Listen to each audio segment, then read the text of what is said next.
Today we're going to be starting a three-part series on why. And we begin with why God. I'm not talking about why God as in why, oh why God did this happen to me. I'm talking about why should we believe in God? Why should we talk about God? Why should we care? Why not just be an atheist? It would be a whole lot easier to be an atheist. 5% of our country believes there is no God. So why not join that 1 out of 20? We could be atheists too. It's really quite fashionable this day to get rid of God. Stephen Hawking, Britain's most famous scientist, published a book last month that said we don't even need God to create the universe. He says the universe spontaneously created itself out of nothing. You don't need God to, quote, light the blue touch paper and set the universe going, he said. Hawking didn't have much of a view of God before this, but now he throws out God altogether and becomes an atheist. And why not? It's so much easier. If you're an atheist, there's lots of things you don't have to worry about. You don't have to worry about the question of right and wrong. Really, without God, it doesn't matter much, as long as you don't get caught. Without God, you don't have to worry about this messy thing called faith or prayer or the Bible. Without God, you don't even have to get up on Sundays. Come to church. Being an atheist is so much easier. So why God? Well, the answer to that is really quite simple. Because God is. We often act like God's existence depends on whether or not we believe in God. But the truth is, no matter what we believe, God is. We don't get to decide God's existence. God is. In fact, it's God's very name. Do you remember the man called Moses? He was nearly killed as a baby for being a Hebrew. He was found by Pharaoh's daughter, rescued, and raised as a prince of Egypt.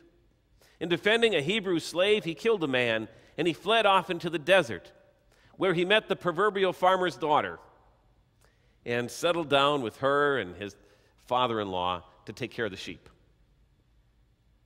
Now, in no place in the story does it ever talk about Moses having any sort of faith. We just don't know what he believed or if he believed in God at all. He could have been Stephen Hawking. But then one day, while leading the flock out on the far side of the desert, he saw a strange sight. There was a bush that was on fire. No, that's not so strange. A lot of people burn brush. But this bush didn't burn up. It just kept glowing like an eternal flame. And here's what the Bible says happened that day. Moses thought, I'll go over and see this strange sight, why the bush doesn't burn up. When the Lord saw that he'd gone over to look, God called to him from within the bush, Moses, Moses. And Moses said, Here I am. Don't come any closer, God said. Take off your sandals, for the place you are standing is holy ground. Then he said, I am the God of your father, the God of Abraham, the God of Isaac, and the God of Jacob. At this, Moses hid his face because he was afraid to look at God. The Lord said, I have indeed seen the misery of my people in Egypt. I've heard them crying out because of their slave drivers, and I'm concerned about their suffering. So I've come down to rescue them from the hand of the Egyptians and to bring them up out of that land into a good and spacious land, a land flowing with milk and honey, the home of the Canaanites, Hittites, Amorites, Perizzites, Hivites, and Jebusites. And now the cry of the Israelites has reached me, and I've seen the way the Egyptians are oppressing them. So now, go. I'm sending you to Pharaoh to bring my people, the Israelites, out of Egypt. But Moses said to God, Who am I that I should go to Pharaoh and bring the Israelites out of Egypt? And God said, I will be with you, and this will be the sign that it is I who have sent you. When you have brought the people out of Egypt, you all will worship God on this mountain. Moses said to God, Suppose I go to the Israelites and say to them, The God of your fathers has sent me to you, and they ask me, What is his name? Then what shall I tell them? God said to Moses, I am who I am. This is what you are to say to the Israelites. I am has sent me to you. God's very name is I am. Moses is worried about explaining God to his fellow Israelites. But God just says, tell them I am. That's all you need to know. That's where it all begins. I, God, am. The reason I believe in God, the reason that I am here is first and foremost because God is. The book of Romans in the first chapter says that that's something everyone in the world can know. They can know at least that much.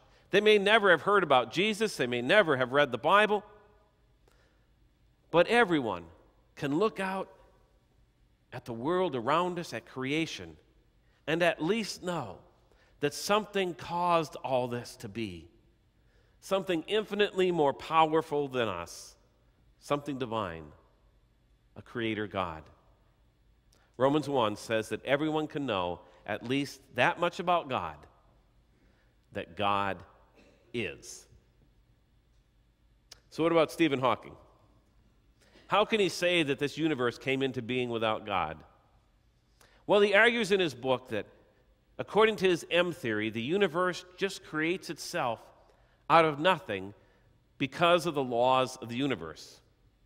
He writes, because there is such a law as gravity, the universe can and will create itself. But who laid out the laws of gravity? Who organized the marvelous mathematical principles that shape our universe? Saying the universe exists because of the law of gravity is like saying children exist because women are pregnant. That may be true, but somebody has to do something in order for that to happen.